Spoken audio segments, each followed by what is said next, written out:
Dün akşam düşümde yine seni gördüm. Nedin yılgırdın görsüm gelip ördüm. Sana niyetle gülüm ağın gülün tiyirdim. Nerede gelsene artar menin derdim. Yollu koyma gülleri, gözledim dağ çölleri. Yürek kayta toruyar seni.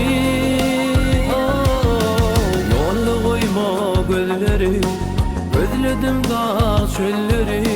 Yürek kayta toruyar seni. Günüm doğacak mahali yatlayan seni. Geçip barayan durun olurdun koruyan seni. Bir yerde durun yeke yatlayan seni. Yatlayan seni, yatlayan senin beni. Günüm dolacak mahali yatlayan seni. Geçip barayan durun olurdun koruyan seni. Bir yerde durun yeke yatlayan seni. Yatlayan seni, yatlayan seni.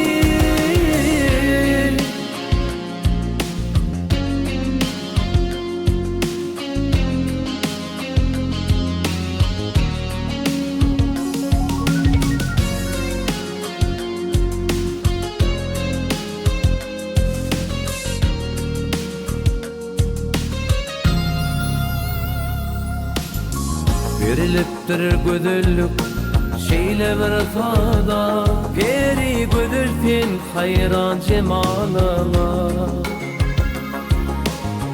Seni vırıp güllerim utanır asılma. Yetmez güdüllük sensiz bağıma. Oh yollu koyma gözleri, gözledim dağ çölleri. Yürek kayta toruyar seni. Yollu koyma gözleri, gözledim dağ çölleri. Yürek kayta toruyar seni. Günüm doğacak mahali yatlayan seni. Geçip barayan durun olurdun koruyan seni. Bir yerde durun yeke yatlayan seni. Yatlayan seni, yatlayan senin beni. Günüm doğacak mahali yatlayan seni.